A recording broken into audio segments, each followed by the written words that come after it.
Maganda at sexing babae si Diana. Ang kanyang kagandahan ay naging daan kung bakit pansinin siya sa kanilang paaralan. Halos lahat ng lalaking madadaanan niya, otomatikong napapalingon sa kanya. Sino ba naman kasi ang hindi titingin? Kahit na hindi humuhugis ang kanyang katawan sa uniforme, kitang-kita ang kanyang alindog sa mukha niya pa lang. Lalo na ang mga tingin niya na para bang makalaglag ng brief sa mga kalalakihan. Sabi nga ng ibang lalaki, para siyang anghel na bumaba sa lupa. Napaka-perpekto kasi ng mukha ng babae. Matangos ngunit maliit ang ilong. May kasingkitan ngunit katamtaman lamang magmula sa labi kahit walang lipstick. At kahit hindi hawakan ang labi niya, makikitang malambot iyon na tila ba hindi pa nadadampian. Ang taglay na kagandahan ng babae ay ginamit niya kapag meron siyang lalaking gustong makuha. Lingid kasi sa kaalaman ng lahat, si Diana may itinatagong kahiligan. Sabi ng iba, mahilig ang babae sa mga gawaing mapusok. Hindi lamang halata sa kanyang mukha dahil mukha siyang inosente. Ay, ang ganda-ganda ko talaga. Nasa loob ng sasakyan ang babaeng si Diana habang nakaharap sa maliit na salamin. Makailang ulit nang napatingin sa kanya ang kanyang driver. Nahalata namang naaakit kay Diana. Kuya Rov, maaga mo kong sunduin mamaya. May gagawin ako. Sige po ma'am. Mas matanda lamang sa kanya ang driver niya ng 3 taon at dahil ayaw niya sa pangit, gwapo ang kinukuha niyang driver. Para kasi kay Diana, mas gumagaan ang araw niya kapag nakakakita siya ng gwapo. Bumaba na si Diana ng sasakyan. Napatingin sa kanya ang ibang estudyante na pumapasok sa gate. Sa 4 na taon niya sa paaralan na yun, nasanay na lang din siya sa paulit-ulit na eksena. Para siyang artisang pinagtitinginan at giningitian ng mga tao. Nang pumasok na siya ay naglalakad siya sa hallway. Nakita niya agad ang isang lalaking estudyante na halos 1 buwan niya nang minamasdan. Nakukuha kasi ng lalaking yun ang kanyang atensyon dahil nga werdo at kakaiba ang lalaki sa paningin niya. Huminto siya sa harapan ng lalaki. Nagtataka naman ang lahat ng nakakakita. Ikaw, anong pangalan mo? Ako? May iba pa bang ikaw? Tumingin-tingin muna ang lalaki sa paligid. Nahihiya ito sa eksenang ginagawa ni Diana. Tinatanong kita, anong pangalan mo? Vicente. Vicente ang pangalan ko. Bakit? Samahan mo ko. Hinawakan ni Diana si Vicente sa braso at sapilitang hinila palayo sa hallway. Parang mga asong naglalaway naman ang mga lalaking naiinggit. Nakarating sila sa hardin ng kanilang paaralan kung saan wala nang gaanong taong naruroon. Binitiwan ni Diana ang binata, saka tumingin ng diretso. Sandali, hindi kita kilala. Anong kailangan mo sa akin? Unti-unting lumapit si Diana sa binatang si Vicente. Tila ba naakit ito, ngunit hindi iyon tumatalab sa binata. Ang weird mo.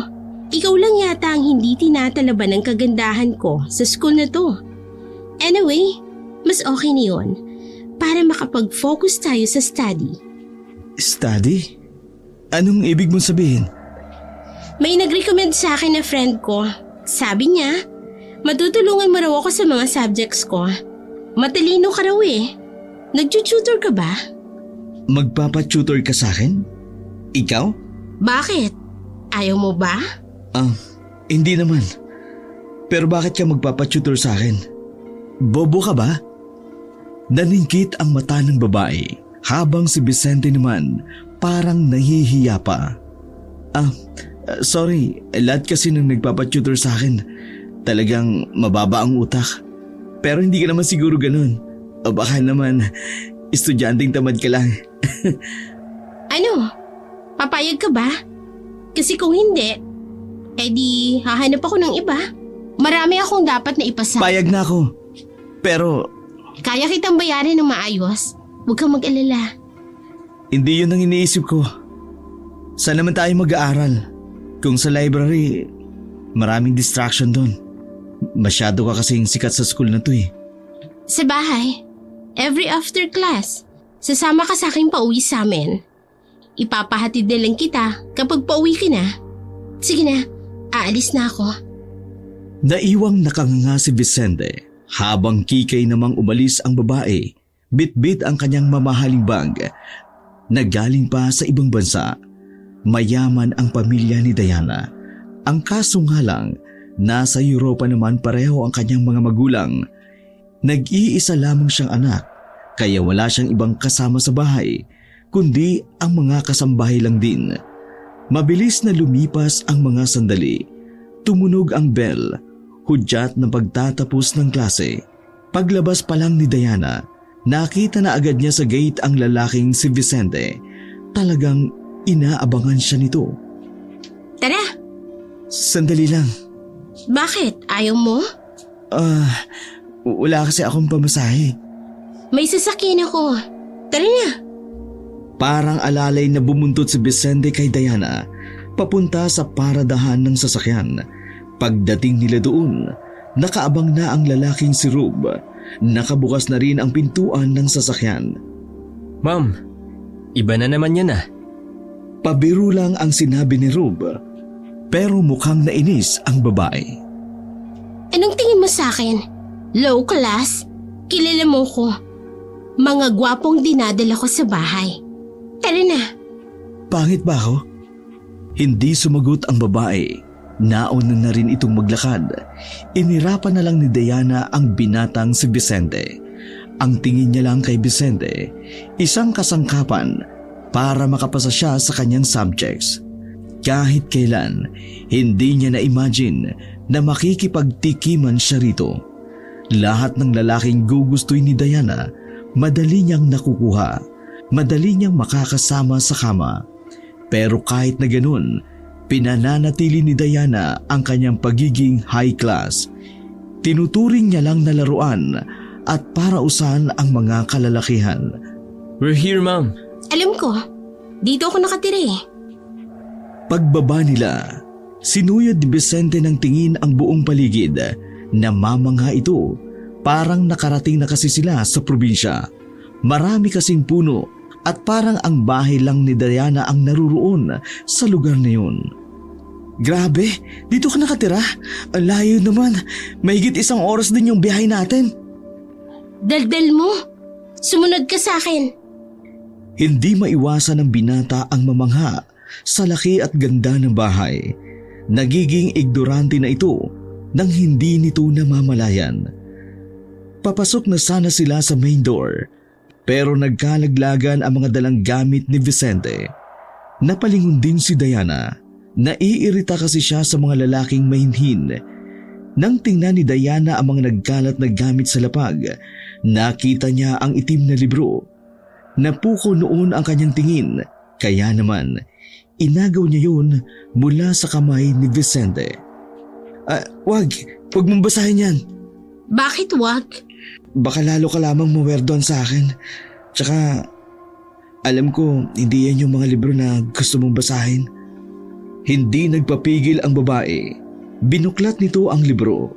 Sa unang pahina, nakita ni Diana ang pamagat na Aswang sa Probinsya. Hindi na nito binasa pa ang sumunod. Sinarado na nito ang libro at hindi ibinalik sa lalaki. Kunin mo to sa akin kapag tapos ko ng basahin. Teka, nagbabasa ka niyan? Ayoko muna ng tanong. Magpapahanda lang ako ng pagkain, tapos magsisimula na tayo. Gusto kong makapasa sa subject ko, kahit hindi ako matalino, para naman matuwa ang parents ko.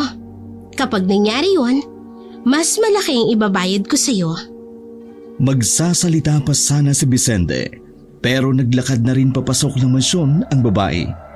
Walang paligoy-ligoy matapos silang hatiran ng pagkain sa balkonahe. Sinimula na nila ang dapat gawin. Seryosong nakikinig si Diana sa mga sinasabi ni Vicente. para matutunan niya agad ang mga dapat niyang malaman. Masasabi ni Diana, talagang matalino nga si Vicente. Hindi na siya nagtaka. Marami din talaga kasing nagpapatutor sa lalaki. Lumipas ang halos 2 oras, natapos na rin sila sa kanilang session. Aminado si Diana na kahit may pagkabobo siya, may mga natutunan din siya kay Vicente. Natapos din. Yun na muna sa ngayon. Baka abutin tayo kinabukasan kapag itinuloy natin. Dinampot ni Diana ang baso ng juice, saka sandaling lumagok. To be honest, mas magaling ka pang magturo kaysa kay Fro. Nako, hindi naman. Mas may karanasan sila kaysa sa akin. By the way, matanong ko lang, mahilig ka ba sa mga urban legend? Ha? Ano? Urban legend? Oo. Mahilig ako ron. Teka, bakit mo natanong? Sumandal si Diana sa upuan, tumingin sa maliwanag na buwan. Mahilig din kasi ako ron, lalo na sa aswang. Parang nasabik si Vicente na pakinggan kung ano ang maaari niyang malaman. Alam mo, hindi tayo close. I mean, ngayon lang tayo nagkita at nag-ausap, pero pwede ko bang malaman kung anong dahilan? Kung bakit ka nahilig doon? Ngumisi si Diana at napailing. Sasabihin ko, pero kapag ito sinabi mo sa iba, humanda ka sa akin. Huminga ng malalim si Diana. Inalala nito ang nakaraan. 9 na taon pa lang ako noon. Mag-isa lang ako sa bahay. Kasi nasa trabaho mga magulang ko. Narinig ko sa kabilang bahay na parang may naglalakad sa bubong. Sumilip ako sa bintana.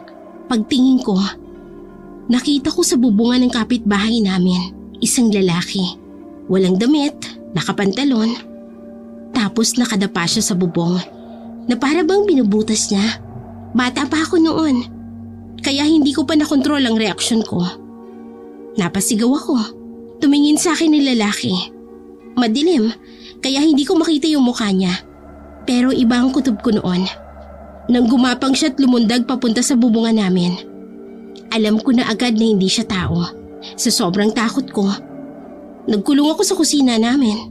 Maraming bawang doon, kaya hindi nakapasok ang lalaking yon. Doon pa lang na-realize ko na baka aswang ang lalaki. Buntis din kasi yung kapitbahay namin. Sinabi mo ba yan sa mga magulang mo? Oo, naniwala naman sila. Kaya nga lumipat kami ng bahay. Lagi na kasi akong inaaswang dati. Kaya napilitan kaming umalis doon. Dahil nga sa experience niyon. Kaya nagkaroon ako ng interes sa mga urban legends. Lalo na sa aswang. Ang astig, no? Di ko inaakala. Ang pinakamagandang sikat sa school may ganitong karanasan at naniniwala sa ganun. Akala ko, ako lang naniniwala dun. Natawa na lang ng mahina ang babae. Sa isip-isip niya, ayos din naman palang kausap si Vicente sa ganung bagay. Ikaw, anong alam mo sa aswang? Umupo ng maayos si Vicente at bumelo. Marami silang uri. Tik-tik, wakwak, manananggal, abwak, basta marami. Pero ang mas nakatatakot, yung tik-tik. Kasi ang mga tik-tik, madalas sila nagkakagusto sa mga magagandang katulad mo. Baka nga tik-tik yung nakita mo nung bata ka pa eh. Tinatakot mo ba akong weirdo ka? Hindi naman. Huwag kaya kitang ipahatid pa uwi para maglakad ka palabas ng village namin. Para malaman mo kung totoong may aswang. Malay mo, may aswang dito sa amin. Huwag na. Sa tipo ng area niyo dito parang may aswang talaga rito. Takot ka pala eh. Tumayo si Diana nang makitang may pumasok na gwapong lalaki sa kwarto nito. Diyan ka lang, may gagawin lang kami. Ibibigay ko sa iyo ang bayad ko kapag natapos na kami. Anong gagawin niyo? Hindi na sumagot si Diana. Isinarado na lamang nito ang pinto ng balkonahe. Nakita na lang ni Vicente mula sa salamin na naghahalikan si Diana at ang gwapong lalaki sa silid. Sabi nila walang boyfriend to. Sino yun? Nanlaki ang mga mata ni Vicente nang makitang nagsimula na ngang magbakbakan sa loob. Tukaan ng tukaan ang dalawa habang si Vicente naman buhay na saksi lamang. Puro ungol at mura ang naririnig ni Vicente roon. Hindi siya mapakali. Hindi siya komportable dahil yun ang unang pagkakataon na nakakita siya ng ganun. Masyado pang inosente ang isip ni Vicente sa ganung bagay. Sa katunayan, hindi pa siya nakararanas na makarating ng langit kasama ang isang babae. Tumalikod na lamang si Vicente at sa buwan na lamang siya tumingin. Makalipas ang isang oras, humupa na rin ang tila digmaan sa silid ni Diana. Kanina niya pa gustong umalis pero hindi siya makadaan. Mga ilang sandali lang, muling nagbukas ang pinto ng balkonahe. Bumungad si Diana na nakatapis lang ng kumot habang ang lalaki naman kaswal lang na lumabas ng silid na parabang walang nangyari. Eto na ang bayad ko. Sabihin mo kay Kuya Rob, ihatid ka hanggang sa inyo. Pambihira ka naman. Hindi mo naman nasabi na mag-aanuhan kayo ng boyfriend mo. Sana pinalabas mo muna ako. Kunwari ka pang hindi gusto yung mga nasaksihan mo. Sige na. Aalis na ako. Hoy! Araw-araw mo akong tutulungan. Baka nakakalimutan mo. Oo na. Oo na. Maputi din si Vicente kaya kitang-kita rin ang pamumula nito. Natawa na lang din si Diana. Muling huminga si Diana sa kanyang pagkakahawak sa kama. Sobrang gaan talaga ng ganyang pakiramdam kapag may naikakama siyang lalaki. Pinikit ni Diana ang kanyang mga mata. Hindi nito namamalayan, nakatulog na pala siya sa sobrang pagod. Nagising si Diana dahil sa malamig na hangin nagmumula sa nakabukas na balkonahe. Nagtaka ang babae. Sa pagkakatanda kasi ni Diana, naisara niya na ang balkonahe na yun. Bakit pa nakabukas ito? Kainis naman. Ang lamig-lamig eh. Walang kasuot-suot ang babae na bumangon. Kampante siyang wala namang makakakita sa kanya. Kahit pumunta pa siya ng balkonahe. Dumungaw siya roon, wala namang katao-tao. Pero nang nagbalik na siya at isinara ang balkonahe, nakarinig siya ng sitsit. Agad na nagtayuan ang kanyang mga balahibo. Natatakot kasi siya tuwing nakaririnig siya ng sitsit. Ganun na ganun ang narinig niya noong inaswang siya noon. Mabilis siyang pumasok ng silid. Nagmamadali siyang nagbihis. Kinuha niya rin ang cellphone. Tinawagan ang kanyang driver na si Rob. Kuya Rob, pakitingnan nga sa labas kung may ibang tao. Lumabas ng silid ang babae. Nakasalubong niya ang lalaking si Rob sa hagdanan. Ma'am, wala naman. May nararamdaman ako kanina.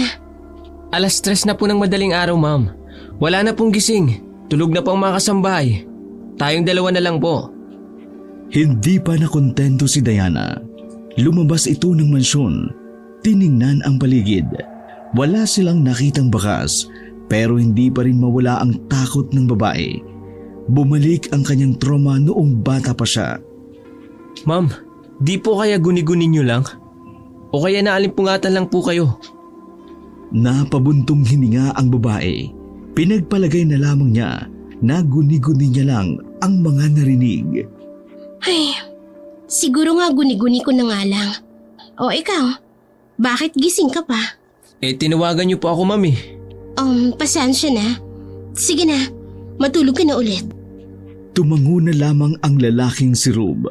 Bumaba ito ng hagdan habang si Diana naman napaupo na lamang sa baitang at napailing. Tama, hindi na ako inaaswang. Bata pa ako noon at wala na yun ngayon. Huwag kang mag-isip ng kung ano-ano, Diana. Parang tangang kinakausap ni Diana ang kanyang sarili. 1 buwan ang nakalilipas. mas naging madalas ang pag-uusap at pagkikita ni Diana at ng werdong si Vicente. Yun ay dahil nagiging maganda ang epekto ng pagtuturo ng binata kay Diana. Napagpasyan kasi ng mga magulang ng dalaga na si Vicente na lang ang opisyal na tutor ng babae. Kumbaga, kinontrata si Vicente para si Diana lang ang kanyang tuturuan. Bukod pa roon, malaking pabor na rin kay Diana na nakakasama niya si Vicente. Dahil sa mga nakalipas na linggo, napapadalas din ang pakiramdam ni Diana na parabang may sumusunod sa kanya at nagmamasid. Wala ka bang sundo ngayon? Bakit tayo magta-tricycle? Wala si Kuya Rob. Umuwi sa kanila. Patay daw kasi yung lola niya. Nasa gilid ng kalsada ang dalawa nang may dumaang tricycle at pinara ni Diana. Nagtaka si Vicente dahil sa ibang direksyon sila pumunta. Sa pabalik-balik kasi ng binata sa bahay ni Diana, kabisado nito ang daan patungo roon. Uy, bakit dito tayo dumaan? Palayo na ito sa bahay niyo ah.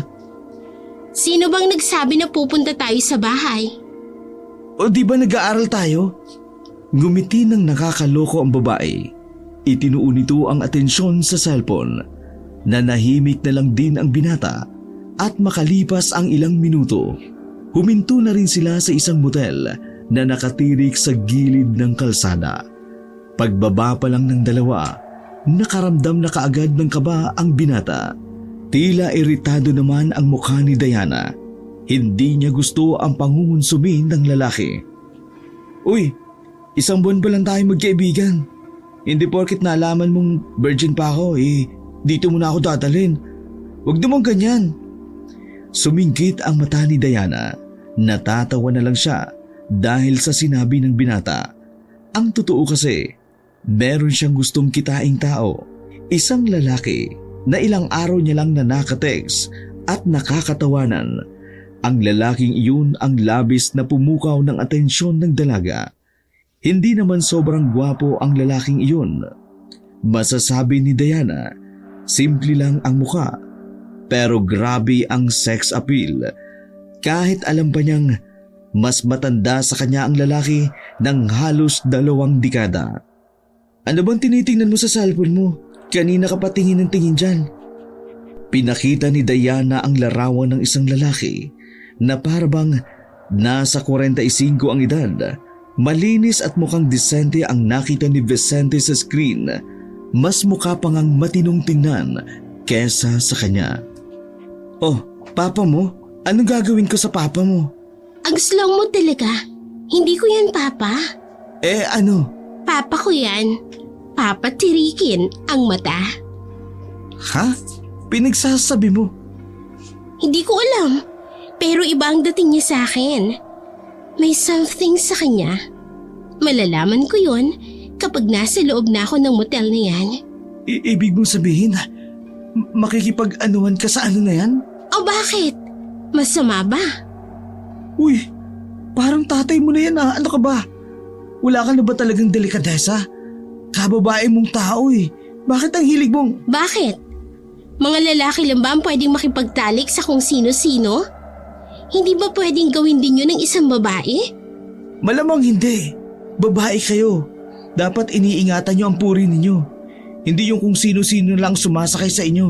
Ano ka ba, Pok? Pok-pok! Yan ba ang sasabihin mo? Hindi ako ganun. Ginagawa ko ito kasi hinahanap-hanap ito ng katawan ko. At kahit na ganito ako, hindi naman ako kalad ka rin. Marunong akong pumili ng lalaki na alam kong hindi patapon. Kahit pa, hindi ka ba nahihiya? Baka kung ano sabihin ng iba. Alam ba nila? Ikaw lang naman ang nakakaalam. At saka, teka nga, bakit ka ba nakikialam? Tutor lang naman kita. Sino ka ba? Ito naman, tutor lang ba talagang tingin mo sa akin? Oo. Ano pa ba dapat? Akala ko kasi itinuturing mo na rin akong kaibigan. Ako kasi, ganun ang tingin ko sa'yo ngayon. Pasensya ka na. Hindi pala tumugma. Umirap na lamang si Diana Ayaw niya kasi ng drama sa buhay. Hanggat maaari, gusto niya lang ng chilang na buhay. Huwag kang lumagpas sa kung ano lang dapat na meron tayong dalawa. Huwag mo kong pakikialaman sa mga gusto ko. Sige, magmula ngayon bahala ka na. Aalis na ako. Hindi naman parte ng pagiging tutor ko ang ihatid kita sa motel. Tawagan mo lang ako kapag tapos na kayo. Mag-enjoy ka sana. Hindi na nagsalita pa si Diana. Pumasok na ito sa loob ng motel habang naiwan namang nakatayo si Vicente. Bago umalis si Vicente, naramdaman niyang parang may kumukulo sa kanyang belt bag. Nang buksan niya iyon, naalala niyang dinala niya pala ang langis ng kanyang lolo Ampio. Ang langis na yun daw ang nakakadetect kung may aswang nga sa paligid. Nanlaki ang mga mata ng binata habang tinitingnan ang langis. Sigurado siyang may aswang sa area na yun, pero mas pinili na lamang niya ang umalis dahil sa inis sa dalaga. Samantala, agad namang nakuha ni Diana ang numero ng silid kung saan naghihintay ang lalaki. Ang lalaking iyon na nagpakilala sa kanya bilang Alejandro. Nakilala niya lamang iyon sa isang dating site. Gabi-gabi niyang nakakausap sa call and text si Alejandro. Dahil din sa lalaki, kaya pansamantalang natigil ang pagiging playgirl niya. Kumbaga, natuon lang talaga ang focus ni Diana kay Alejandro. At ang dahilan, hindi niya maipaliwanag, basta't pakiramdam niya lang may kakaiba sa lalaki na dapat niyang malaman. Pagbukas niya ng pinto, ay bumungad si Alejandro na nasa isang lamesa. Hindi kalayuan sa kama, may alak sa lamesa. Naroon din ang pagkain na sakto lamang para sa kanila. Para bang isang date ang napuntahan ni Diana sa halip na bakbakan kaagad. Lumapit agad si Alejandro sa kanya at inalalayang makaupo. Nice to see you again, Diana. Pero, eto ang una nating pagkikita. Tama ba ako? Ang ibig kong sabihin parang nakita na kita noon. You look so familiar. Ngumiti si Diana. Parang pamilyar ka rin sa akin. Hindi yung mukha, pero yung presensya mo. Parang nagkita na tayo somewhere. I just can't remember. Nakakatawa, diba? Pero ang mahalaga, komportable tayo sa isa't isa. Gumulong ng gumulong ang usapan ng dalawa hanggang sa hindi na malaya ni Diana. Nalilibang na pala siya. Sobrang gaan ng kanyang pakiramdam sa lalaking si Alejandro. Hindi niya maintindihan kung dahil ba namimiss niya lang ang kanyang ama o sadyang apektado siya sa appeal ng lalaki. Sa tuwing titingnan kasi ni Alejandro, bumibilis ang tibok ng puso niya. Sa paningin niya, parang kasing edad lamang niya si Alejandro. Matapos ang oras nila sa hotel, dismayado si Diana. Wala namang kasing nangyari sa kanilang dalawa. Puro kwentuhan lang. I can drive you home. Hindi. Okay lang akong mag-isa. May magsusundo naman sa akin. Boyfriend? Hindi. Driver ko. I see. So, mauna na ako. Thank you for tonight. Ingat ka sa pag-uwi.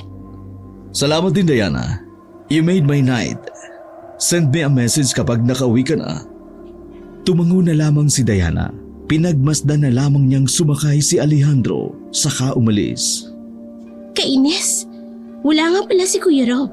Paano ko uuwi nito? Sa mga ganoong oras, pahirapan ang makahanap ng sasakyan. 12:00 na rin kasi ng madaling araw. Nahihiyari naman siyang pabalikin si Alejandro dahil malayo pa ang uuwian noon. Well, wala naman akong magagawa. Kailangan kong maglakad. Malapit lang naman rito yung sakayan ng tricycle pabayan. Sana mayroon pa. Mag-isang naglalakad ang babae sa gilid ng kalsada. Ang inaakala niyang malapit lang na terminal, malayo pala kung lalakarin. Tila ba nagsisisi ang babae sa ginawa niyang desisyon. Lumingon siya sa likuran nang maramdaman niyang may sumusunod sa kanya. Sa mga ganoong pagkakataon, mas lumalabas ang pakiramdam ni Diana, lalo na kapag kinakabahan. Dinukot niya sa bag ang ballpen na maaari niyang ipangsaksak dahil sa kaba, para bang wala ng espiritu ng alak sa kanyang katawan. Kinakabahan si Diana noong mga sandaling iyon. Mas nakadagdag ba sa pagkabahala niya ang ideyang walang ibang naroon kundi siya lamang. Kung sino ka man, pwede kitang pagbigyan. Huwag mo lang akong saktan. Nilakasan na lamang ni Diana ang loob na sabihin iyon. Sa isip-isip niya kasi, baka may manyakis na nakasunod sa kanya. Nang wala namang tumutugon, nagmamadaling maglakad na lang ang babae. Halos matapilok pa siya dahil sa taas ng kanyang takon. Makailang ulit na rin siyang napalunok. Kahit hindi siya paladasal, bigla na lamang nakabisado niya ang ama namin.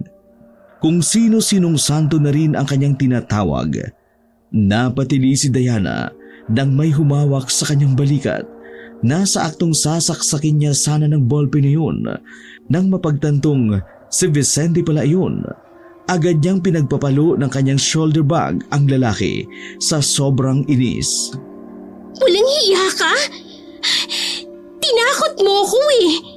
Ano bang ginagawa mo? At bakit mo ko sinusundan? Aatakihin ako sa puso dahil sa'yo. Galing ako sa bahay niyo. Ang tagal mo umuwi. Kaya binalikan kita rito. Nag-alala kasi ako eh. Hindi ka nagre-reply. Pero pagpunta ko ng motel, wala ka na daw dun. Kaya dito na ako pumunta. Naisip ko kasi baka naglakad ka since wala ka namang masasakyan. Pero hindi kita sinusundan ha. Kaya nang matanaw kita, tumakbo agad ako. Hindi mo ko sinusundan. Patago-tago ka pa nga. Uy, hindi ah. Nung matanaw kita, lumapit ka agad ako. Bakit naman ako magtatago? Hindi ikaw yung nakasunod sa akin? Meron ba? Kanina, ramdam ko. Alam mo kanina bago ako umalis, may aswang sa area ng motel. Napahaplos ka agad ng braso si Diana. Sa halip na humupa ang kaba niya dahil sa kasama niya, parang mas lalo pa yatang lumala. Aswang? Paano mo nalaman na may aswang doon? Imbento ka ha? Inilabas ni Vicente ang langis na nasa garapon. Pinakita lang ito ng lalaki kay Diana. Salubong naman ang kilay niya nang hawakan yun. Ano to? Bagoong alamang? Baliw, langis nga yan.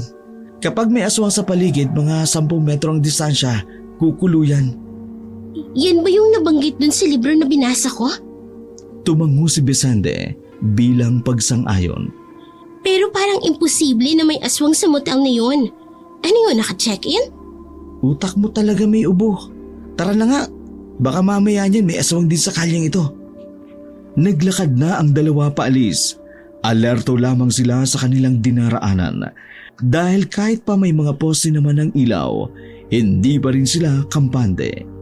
Paano ka pala nakabalik? May sasakyan akong tricycle. Ibinaba agad ako sa kaligitnaan lang, kaya tinakbo ko na lang pabalik ng motel. Dapat hindi ka na bumalik. Bukas na lang tayo mag-aral.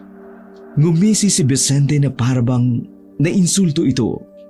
Hindi naman yun ang iniisip ko. Alam mo, wala kasi akong tiwala sa lalaki mo. Parang unang tingin ko pa lang parang may gagawing hindi maganda. Vicente? Oo na, hindi na ako makikialam. Hindi ka pa nga nagpapasalamat na may kasabay ka na ngayon. Eddie, thank you! Lumipas ang mga sandali. Natanaw na rin ng dalawa ang terminal ng tricycle. Kaso sa kasamaang palad, wala ni isang tricycle ang naroon. Napakunot na lamang ng ulo si Vicente. Ano gagawin natin ngayon? Wala namang masasakyan. Umupo ang dalawa sa mahabang upuan na bakal. Nasa ilalim sila ng poste habang sinusuyod ng tingin ang paligid. Wala tayong magagawa. Maghihintay tayo na may mapadaan na tricycle. Huminga na lamang ng malalim si Diana. Kahit paano, nakahinga na rin siya ng maluwag. Palihim siyang umiti at nagpasalamat sa binatang si Vicente. Kung minsan, naiisip niyang paanong nakakatiis si Vicente sa ugali niya. Wala ka bang pamilya? Ikinagulat ng binata ang tanong na yon. Hindi nito inaasahan na magiging interesado ito sa kanya. Meron pero wala sila. Ha? Meron pero wala? Ibig kong sabihin wala na sila. Patay na. Pero nananatili pa rin sila sa puso ko. Kaya pakiramdam ko, may pamilya pa rin ako. Bahagyang lumungkot ang mukha ng binata. Tinapik naman ni Diana ang balikat ni Vicente. Anong nangyari? Yung papa ko nakulong. Napagbintang ang magnanakaw. Namatay siya sa kulungan dahil sa bugbog. Yung mama ko naman, nabaliw nang mawala si papa. Tapos kalaon na nun ano siya? Tumalon siya sa tulay. Narinig na lamang ni Diana na sumisinghot-singhot na si Vicente na nakayuko pa ito. Sorry, hindi ko na pala dapat tinanong. Kaya nga nagsisikap ako sa buhay. Kasi si Lolo Ambio na lang ang kasama ko. Gusto kong suklian ang paghihirap niya sa akin. Kinakaya ko lahat ng pambubuli, panlalait, pambabaliwala. Lahat kinakaya ko. Tapos ikaw, ano? Ha? Anong ako? Wala, ilang ako. Umupo na lang muli si Vicente at huminga ng malalim. Pero ang mahalaga, mabuti kang tao, Vicente. Kahit dumaan ka sa hirap, wala kang inaapakang tao, ay di laban lang. Niinggit nga ako sa'yo kasi wala kang iintindihin sa buhay. Ang ganda mo kasi, tsaka sexy pa. Hindi nga lang matalino pero mayaman naman kayo. Hindi dapat kinaiinggitan ang isang taong hindi nabibigyan ng atensyon ng magulang. Kung sa bagay, pasensya na ha. Bigla na lamang humiga si Diana at inunan pa nito ang hita ng binata. Ikinagulat naman iyon ni Vicente, ngunit wala naman itong nagawa. Idlip lang ako Gisingin mo ako kapag may tricycle na. Ayos ka rin na. Pumikit si Diana. Sinubukan niyang matulog, kaso malamig na mga oras na yun. Maikli pa naman ang suot niya, kaya lalo siyang giniginaw. Mga ilang sandali lang, nagulat na lamang si Diana nang biglang tumayo si Vicente. Dahil doon, nalaglag si Diana sa lapag. Tumama ang mukha niya sa lapag at parabang bumakat ang labi nito sa semento. Ano ba? Bakit ka ba tumayo bigla? Hindi na muna nagsalita si Vicente. Pinakita nito ang langis na kumukulo. Diana, may aso sa paligid. Malapit lang siya sa atin. Tingnan mo kumukulo. Nataranta ang dalawa, palingon-lingon sa paligid. Mas tinalasan pa ang kanilang pakiramdam habang ang langis naman ay palakas ng palakas ang kulo. Sinyalis ng aswang ay palapit na rin ang palapit sa kanila. Hindi alam ni Diana ang kanyang sasabihin. Kinikilabutan siya sa nangyayari. Hindi iyon ang unang beses na naka-encounter siya ng aswang, pero walang bago sa kanyang nararamdaman. Kahit hindi na siya bata, sobra pa rin siyang kinikilabutan. Dito, tago! Hinila siya ng binata papasok sa isang maliit na waiting shed na naharangan ng mga pinagtagpi-tagping plywood. Huwag kang maingay. Tahimik lang silang nakatago noong mga sandaling yun. Maya-maya lamang, naramdaman na lamang nila na tila mayroong dumating. Narinig nila ang mabibigat na yabag. Hindi nakatiis ang dalawa. Marahan silang dumungaw. Nakita nila ang isang lalaki na walang damit pang itaas. Nakapantalon lamang ito ng maong at nakapaa. Ganun na ganun ang nakita ni Diana noong siya ay bata pa. Malakas din ang kutob niya na yun din ang nakita niya ng mga puntong yun. Parehong-pareho kasi ang representasyon ng nararamdaman niya. Nang lumingon sa direksyon nila ang aswang ay dali-dali nilang binawi ang pagdungaw. Naramdaman na lamang nila na unti-unti nang lumalapit ang aswang sa waiting shed. Sa sobrang kaba, magkayakap na lamang ang dalawa. Pero hindi tumigil ang aswang sa paglapit sa kanila. nang may mapadaang truck sa kalsada. Nalaman nilang umalis na ang aswang nang hindi na kumulo ang hawak ni Vicenteng langis. Wala na. Hindi na kumukulo. Wala nang aswang. Wala na nga. Mukhang kailangan na nating umalis dito. Dali-daling tumakbo ang dalawa papuntang kalye. May nakasalubong silang isang jeep. Agad nila iyong hinarang. Galit ang matandang driver dahil ayaw nilang tumabi. Kung hindi kayo tatabi, ama, sasagasaan namin kayo! Tay, pwede po ba kaming makisakay? Sige na po. Wala na kaming masakyan eh. Emergency lang po. Gusto nyo ng emergency? Magkaka-emergency talaga! Kapag sinagasaan ko kaya, umalis kayo dyan sa daraanan ko! Halos maputol ang ugat sa liig ng matanda sa kasisigaw. Pero wala itong nagawa. Nang ipakita ni Diana ang kanyang dibdib, natulala ang matanda. Tila natunaw ang galit nito at unti-unting umarko ng ngiti ang muka.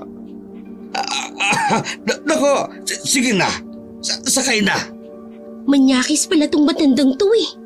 Sumakay na ang dalawa sa likuran ng jeep. Palingon-lingon pa ang matanda kay Diana. Pero pinagsabihan naman ito ni Vicente. Nakarating sila sa bayan ng ligtas. Sa lugar na iyon, marami-rami ng tao. Gawa ng sa palengke nga pala ang destinasyon ng matanda. Matapos makapagpasalamat, naglakad na rin si Diana at Vicente. Umupo sa gilid ng kalsada. Pinagmamasdan lamang ang mga abalang tao sa palengke. Yung kanina, palagay ko, siya yung aswang na nakita ko nung bata pa ako. Hindi ako pwedeng magkamali. Eh kung yun nga yun, ibig sabihin, mula noon hanggang ngayon, kilala ka pa rin niya? Hindi ko alam. Kinaumagahan, nakarating na ang dalawa sa kanilang mansyon. Walang katao-tao. Tanging sila lang dalawa. Pinalayas na kasi ni Diana ang kasambahay. Nabwisit siya dahil puro lang kaartihan ang ginagawa. Magpahinga ka na lang sa kabilang kwarto. Sige na, iidlip na muna ako. Mamaya pagising, saka tayo mag-aral. Sige. Naglakad-lakad si Vicente patungo sa kabilang kwarto. Sinalpak naman ni Diana ang sarili sa kama hanggang sa tuluyan na siyang napahimbing. Nagising ang dalaga na makarinig siya ng malakas na sigaw mula sa kabilang kwarto. Boses iyon ni Vicente.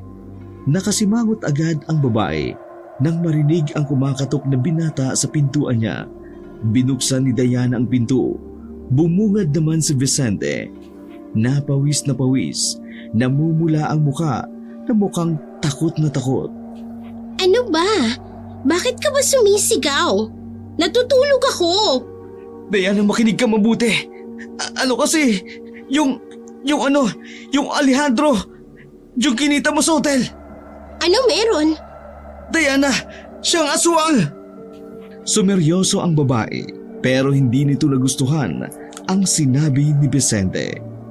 Ano bang pinagsasabi mo dyan? Siya nga! Paano mo nga nasabi? Anong ebidensya mo? Sige nga! Kasi binangungot ako na naginip ako na siya yung aswang. Tapos kinuha ka niya. Tapos… Manahimik ka nga! Naiirita ako sa'yo! Natameme si Vicente. Nabigla ito sa naging reaksyon ng babae. Sinasabi mong aswang si Alejandro dahil lang na naginip ka na aswang siya. Siraulo ka ba? Kahit kailan, hindi pa nagkamali ang panaginip ko. Madiwala ka! Panaginip lang yan. Hindi mo pwedeng dalhin sa korting ebidensya na yan. Kasi pwedeng imbento mo lang yan. Iniisip mo na nag-iimbento lang ako? Oo, papansin ka eh. Sa weirdo mong yan, hindi malabong gumagawa ka ng kwento para mas mapalapit sa akin. Nakakairita na.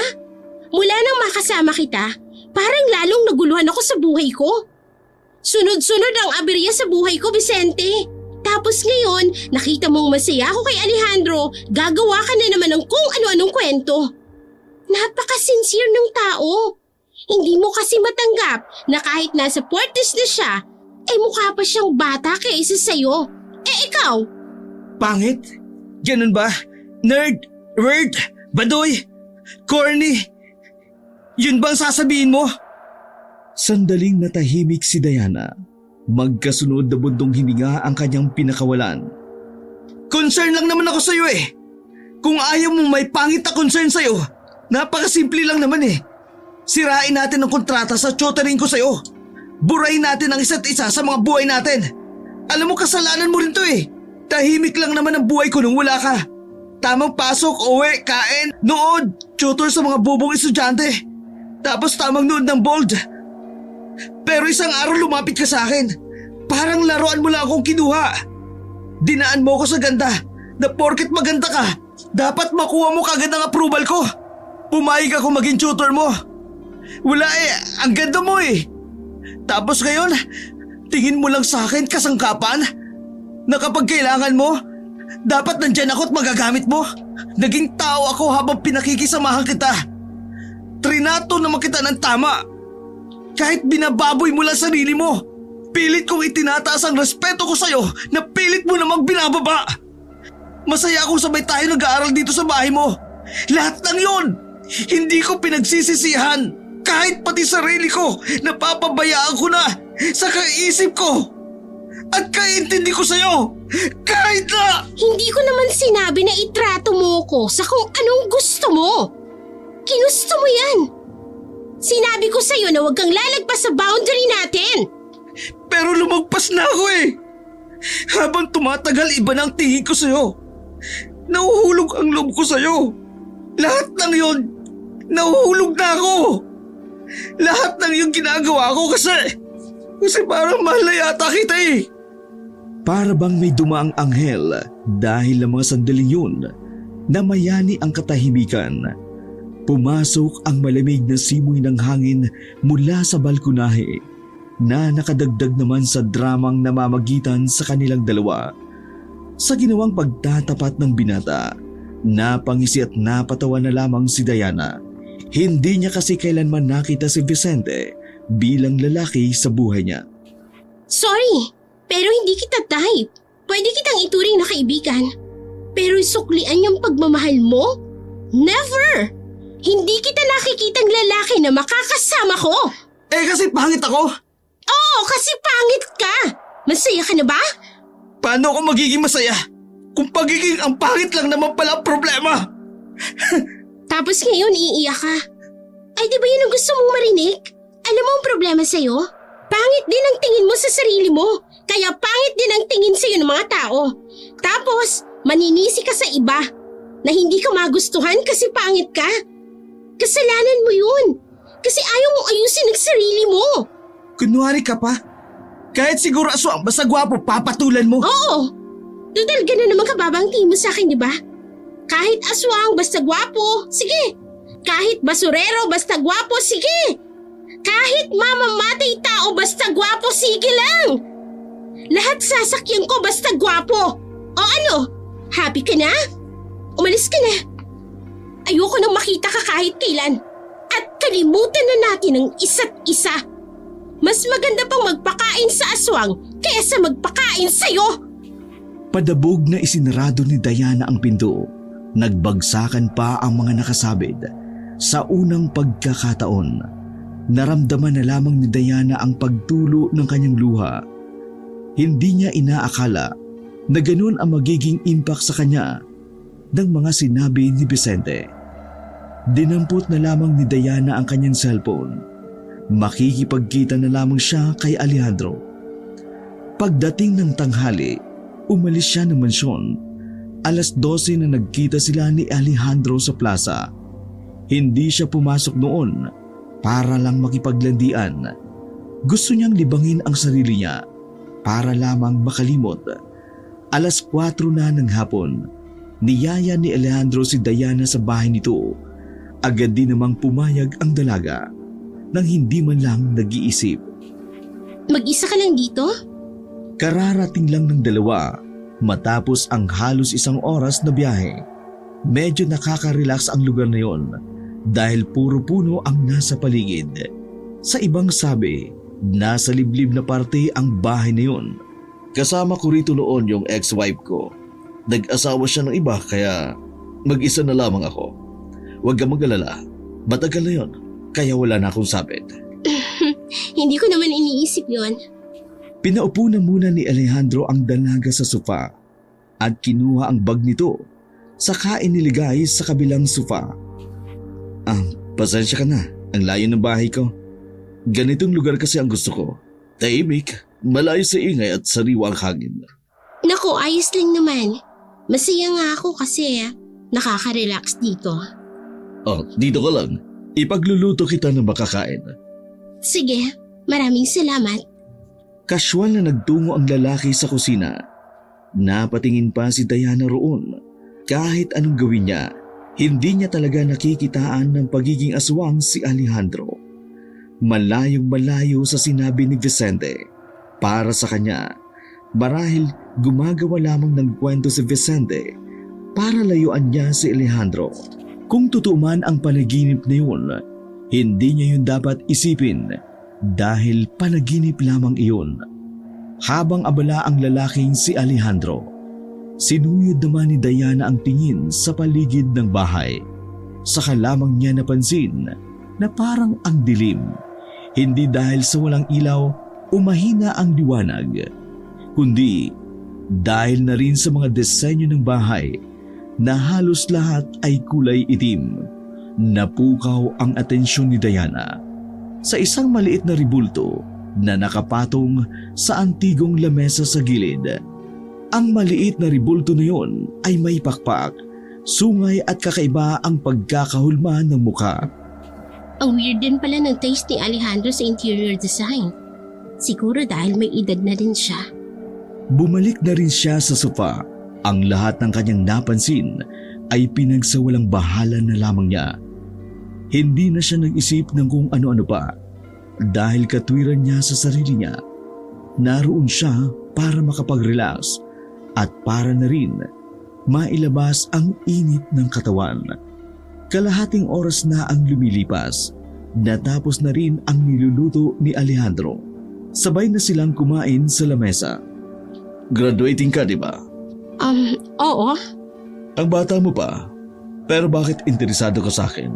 Malapit na ako mag-50. Mas may bata pa naman dyan, di ba? Sawa na ako sa mas bata.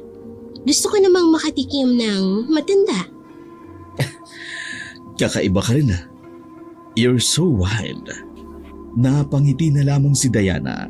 Hindi pa nakakalimang minuto'y nakaramdam na si Diana ng pagkahilo.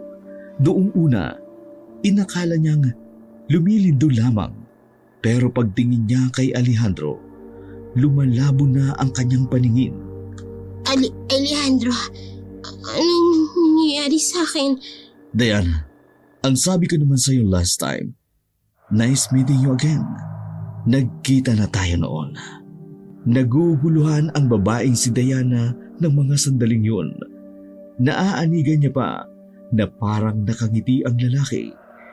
Hindi malaman ni Diana ang dahilan. Wala siyang nakikitang pag-aalala sa mukha ni Alejandro kahit nahihilo na siya.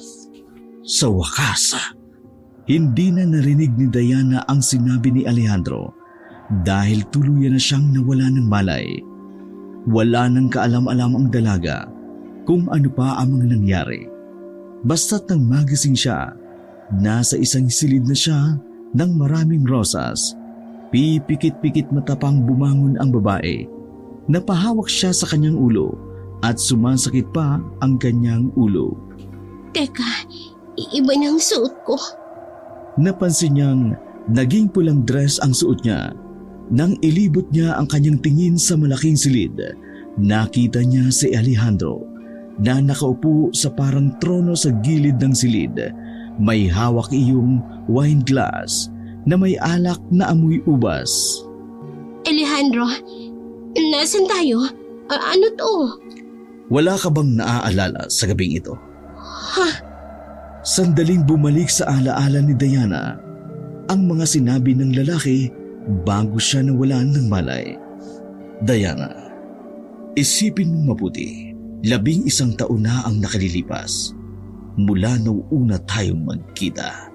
Sandali, ngayon lang naman tayo nagkakilala. Saka anong sinasabi mong 11 taon? 9 years old pa lang ako noon. Teka, Sumilay ang nakalulukong ngiti sa mukha ng lalaking si Alejandro. Sa ngiting iyon, nakaramdam si Diana ng kakaibang takot. Tila ba nagbago ang tingin niya kay Alejandro? Ang maginoo at matipunong lalaki nagdulot sa dalaga ng pagkailang, pagkabahala at kaba.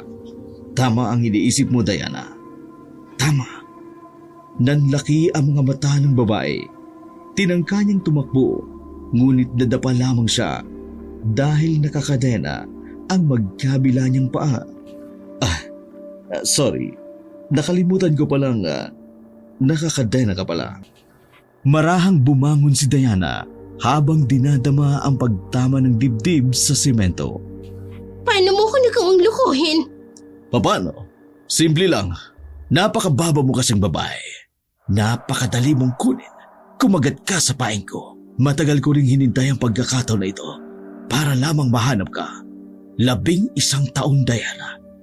11 taon. Sabihin mo, ikaw ba talaga ang aswang na nakita ko noon sa bubungan ng kapitbahay namin? Tumayo si Alejandro, lumapit sa babae. Hinaplos nito ang pisngi ng dalaga. Ako nga, wala nang iba. Pakawalan mo ko dito. Hindi na ako interesado sa'yo. Kahit kailan ayoko makipagbakbakan sa kama sa isang aswang. Oops, wag mong sabihin yan. Matagal ako naghintay. Kaya wag mong sasayangin ang lahat ng ginawa ko. Wala ka namang ibang gagawin. Kung hindi, ang magpaanak sa akin. Kapag nangyari yon, magkakaroon tayo ng isang magandang pamilya. Kinilabutan si Diana kay Alejandro. Hindi niya inakala na ang lalaking nais niyang matigman. Ito pala ang aswang na matagal nang naghahanap sa kanya. Kung nakinig lamang siya kay Vicente, hindi sana siya aabot sa ganoong punto. Magpaanak? Nababaliw ka na ba? Sa tingin mo papayag ako na magpabuntis sa isang aswang? Manigas ka! Nagbago ang reaksyon ng mukha ni Alejandro. Tila ba naiinis ito sa pagmamatigas ni Diana. Hinawakan ni Alejandro ng maigpit ang buhok ng dalaga. Persahan itong iniangat ang ulo ng babae. Saka ipinakita ni Alejandro ang pagpapalit ng kanyang itsura. Nanginginig sa takot si Diana dahil sa humahabang tenga at dila ni Alejandro. Nakakakilabot din para kay Diana ang pulang-pulang mata ng lalaki. Aswang! Aswang ka nga! Bitiwan mo ko! Nagbubumigla si Diana, ngunit masyadong malakas si Alejandro. Hawak-hawak ng lalaki ang braso niya. Napasigaw na lamang siya nang makaramdam na may humahagod na dila ng aswang sa kanyang pisngi. Maraming salamat. Kung hindi kita nakita sa bintanang yon, marahil walang saysayang buhay ko ngayon. Hindi! Ayoko sa'yo! Kahit kailan hindi ako papayag na makasama kang aswang ka! Mas pipiliin ko pang mamatay kaysa magkaanak sa'yo! Mas pipiliin ko pang mabaog kaysa makabuo ng isa na ikaw ang ama! At sinong gusto mo? Yung kaibigan mo yon? Siya ba? Gusto mo bang patayin ko na lamang siya? Ilalabas ko ang lamang loob niya at ibibigay ko sa'yo! Nang sa ganon, wala nang maging hadlang sa pagsasama natin! Nababaliw ka na! Totoo nga na ang mga aswang, sira-ulot mga baliw! Pero bago yun, gusto kong gawin muna natin ang matagal ko nang pinapangarap. Ang matikman ka sa kabilugan ng buwan. Lalong nanlamig sa kaba nang sapilitan na siyang itayo ni Alejandro. Lumitaw-litaw ang dila ng lalaki na siyang nagpatayo sa balahibo ni Diana. Tinulak ni Alejandro ang babae hanggang bumagsak si Diana sa kama na puno ng rosas. Isa-isa nang inalis ni Alejandro ang kanyang kasuotan. Sa kauna-unahang pagkakataon, wala man lang naramdamang init sa katawan si Diana.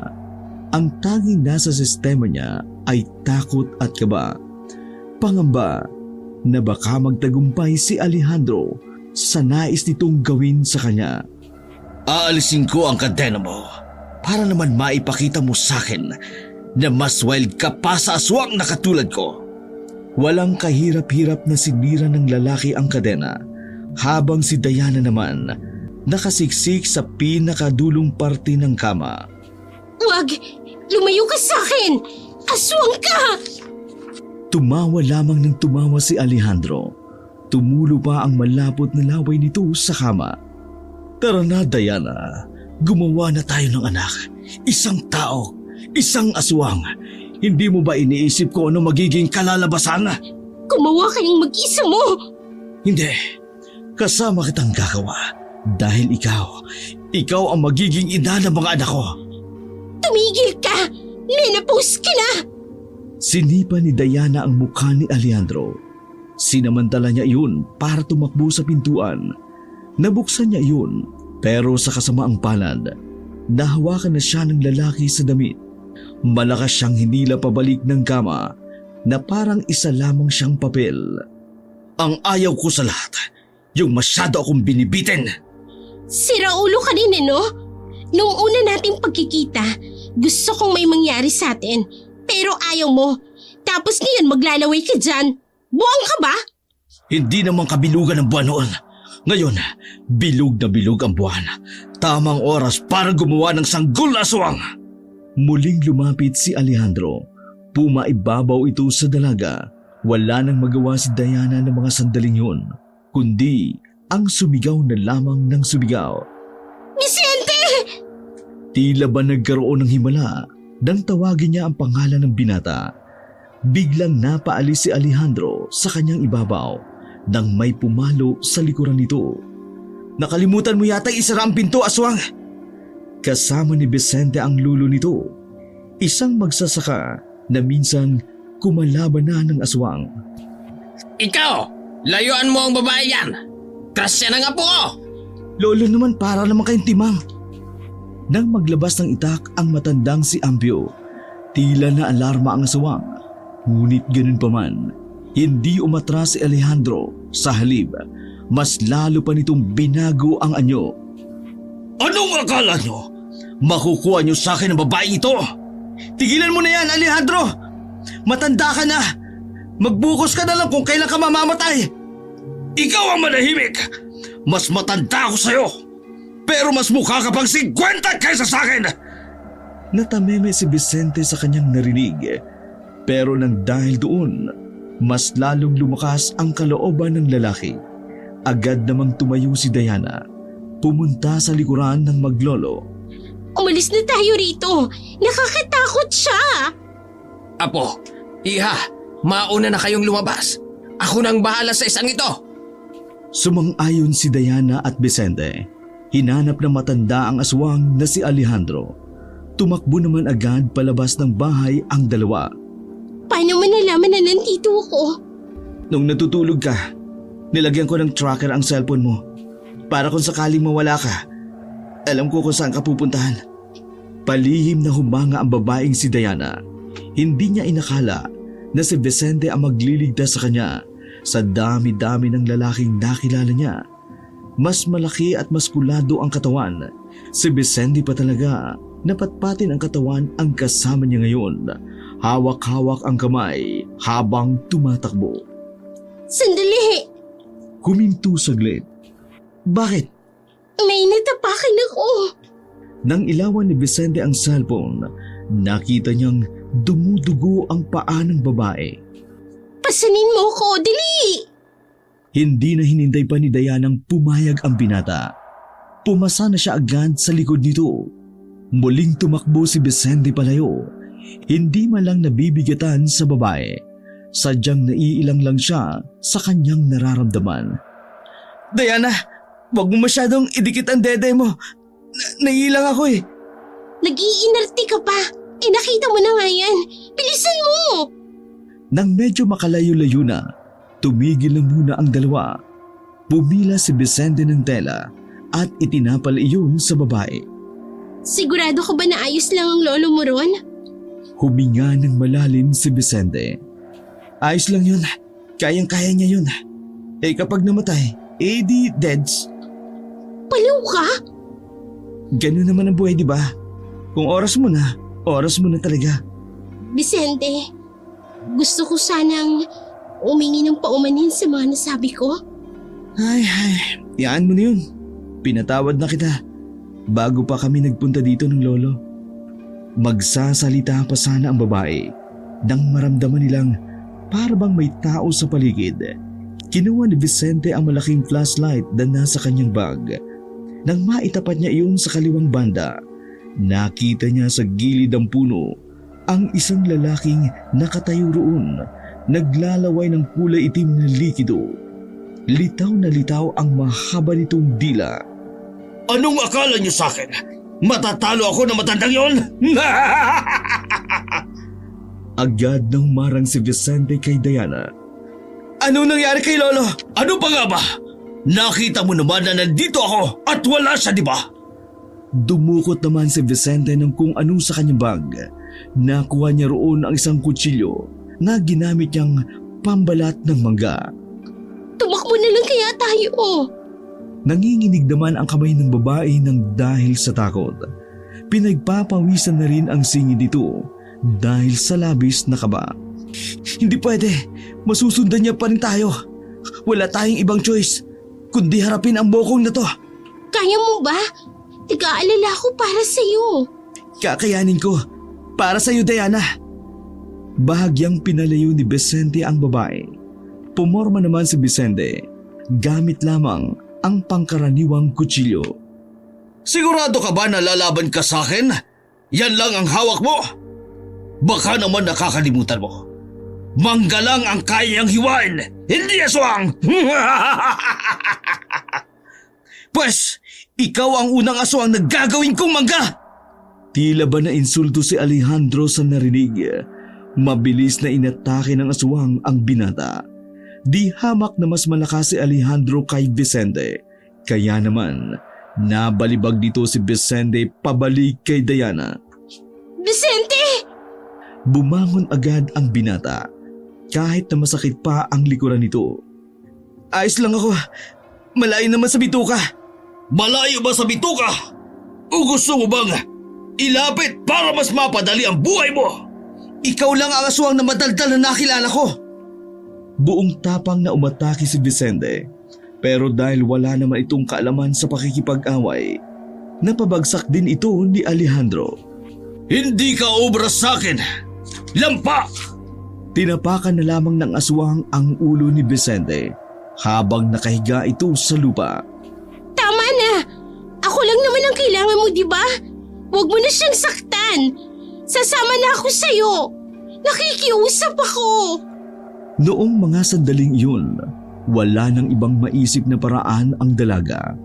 Alam niyang sa desisyon na yun, mas malaki magbago ang kanyang buhay. Pero kung yun ang makapagliligtas sa binata, handa na siyang gawin iyon. Nababaliw ka na ba? Huwag kang sasama dyan! Sorry, Vicente. Pero ito na lang ang alam kong paraan para mailigtas ka. Palagi mo na lang akong sinasagip sa maraming bagay. Sa ngayon, ako naman ang babawi. Naririnig mo ba ang sarili mo? Aswang yan si Alejandro! Aswang hindi tao! Aswang! Tama na! Nakakairita kayong pakinggan! Ang dadrama nyo! Diana, halika na't alis na tayo! Huwag! Diana! Buong lakas na tumayo si Vicente. Aktong lalapit siya kay Alejandro. Pero sa puntong yun, kinalmot na siya ng aswang gamit ang mahaba nitong kuko. Bagsak kaagad si Vicente at naging duguan. Vicente! Pakiusap! Wag! Tama na, please! Alejandro! Kung hindi lang dahil kay Diana, dinapos na kita ngayon! Mas gugustuhin ko pa mamatay kaysa makitang ikaw ang kasama ng babae yan! Nagawa ulit tumayo ni Vicente. Sa pagkakataong iyon, naitarak niya ang kutsilyo sa liig ni Alejandro. Nagpagewang-gewang si Alejandro dahil doon. Iika-ika namang nilapitan ni Vicente ang dalagang si Diana. Ang daldal mo kasi! Buti nga sa'yo. Pero ikinagulat ni Diana at Vicente ang makitang hinugot lang ni Alejandro ang kutsilyo. Anong tingin mo sa akin? Bata, madali lang mapatay ng lintik ng kutsilyo na ito. Aswang ako. Hindi ako katulad mo na mahinang nilalang. Paggewang-gewang na tumakbo ang aswang papalapit sa kanila. Pero bago pa man iyon makalapit, sumubsob na si Alejandro sa kanilang harapan. Napakapit na lamang si Diana sa braso ng binata. Nakita nilang may nakatarak ng palaso sa ulo ng aswang. Inilawan naman nila agad kung saan nagmula ang palaso. Lo, Lumapit ang matandang si Mang Apio sa kanila na wala man lang kagalos-galos. Akala po namin na paano na kayo? Anong napano? Lintik niyang aswang na yan. Tinakasan ako. Naduwag ata sa akin. Kayo ba? Ayos lang ba kayo? Si Vicente po, maraming galos. Sige, susunugin ko na lang ang aswang na ito at uuwi na rin tayo. At nang magamot kayong dalawa. Tinabunan na maglolo ng tuyong dahon ang katawan ni Alejandro. Saka lamang nila iyon sinilaban. Umalis lamang sila nang masiguradong nasunog na nga ang aswang. Paglabas nila ng gubat na yun, isang tricycle ang nakaparada sa gilid ng kalsada. Dali-daling isinakay ni Diana ang binata. Pinaandar naman agad ng matanda ang tricycle. Makalipas ang kalahating oras, nakauwi na rin sila sa bahay ng matandang si Ambio. Pinahiga si Vicente sa lamesa at mabilis ding ginamot. Pagkatapos ni Vicente, ang mga paa naman ng dalaga ang inasikaso ng matanda. Habang si Vicente naman ay walang malay doong mga sandaling iyon. Alam mo ba, lagi kang nababanggit sa akin ng apo kong yan. Ang sabi niya, gusto ka raw niyang protektahan sa aswang. Kaya pala nagulat na lang ako. Nagpapaturo sa akin kung paano makipaglaban. Sa kasamang palad, hindi siya natuto. Sadyang pang-eskwela lang yata ang talino ng batang ito eh. Tiningnan ni Diana ang nagpapahingang si Vicente. Sa kanya lamang nabigyan ng pansin ang lahat ng ginawa ng binata para sa kanya. Iha, kalma ka na ha. Patay na ang aswang na matagal nang naghahanap sa'yo. Marami pong salamat sa inyo. Ako ang dapat magpasalamat. Kasi sa huling sandali ko rito sa mundo, nagawa ko pang makatulong. Sa totoo lang po, marami na akong nasabing masasakit na salita kay Vicente. Nahihiya ako. Kung sino pa ang hindi ko pinahalagahan, siya pa ang tumulong sa akin. Iha, pinatawad ka na ni Vicente. Kaya patawarin mo na rin ang sarili mo. Mas magiging masaya siya kapag ganon. Alam mo, kapag nakita mo na ang taong laging nandyan sa liwanag at sa dilim ng buhay mo, ibig sabihin, iyon na yon. Ha? Huwag mo nang hahayaang makawala pa. Si Vicente. Sa mga sandaling iyon, saka lamang napagtanto ng dalaga na hindi niya pala kayang mawala si Vicente sa buhay niya. Sa kanyang pag-iisa, ang binata lamang ang tanging karamay niya kahit isang buwan pa lamang silang magkakilala. Habang pinagbamasdan niya si Vicente, dito niya naramdaman na parabang si Vicente lang ang taong gusto niyang makasama. Kinabukasan, paggising ng binata, kinausap agad ito ng dalaga. Nagkaayos sila. Magmula noon, mas naging maganda ang pagsasama ng dalawa. Tumagal ng halos 1 oras ang panliligaw ni Vicente at sinagot rin siya agad. Para kasi kay Diana, ayaw niyang magpaligoy-ligoy pa.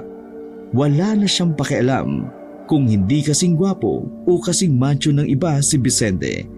Ang mahalaga lamang sa kanya ay kaya siya nitong protektahan sa lahat ng oras, lalo na sa mga aswang.